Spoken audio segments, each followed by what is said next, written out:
کوئی مصیبت نازل نہیں ہوتی مگر اللہ کے حکم سے، اور جو شخص اللہ پر ایمان لاتا ہے وہ اس کے دل کو ہدایت دیتا ہے، اور اللہ ہر چیز سے باخبر ہے۔ اور اللہ کی اطاعت کرو اور اس کے رسول کی اطاعت کرو،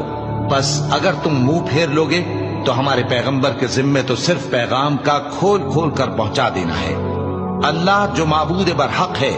اس کے سوا کوئی عبادت کے لائق نہیں، تو مومنوں کو چاہیے کہ اللہ ہی پر بھروسہ رکھیں۔ مومنوں، تمہاری بیویوں اور اولاد میں سے بعض تمہارے دشمن بھی ہیں، سو ان سے بچتے رہو، اور اگر معاف کر دو اور درگزر کرو اور بخش دو تو اللہ بھی بخشنے والا ہے، مہربان ہے۔ تمہارا مال اور تمہاری اولاد تو آزمائش ہے، اور اللہ کے ہاں بڑا اجر ہے، سو جہاں تک ہو سکے اللہ سے ڈرو اور اس کے احکام کو سنو اور اس کے فرمانبردار رہو اور اس کی راہ میں خرچ کرو، یہ تمہارے حق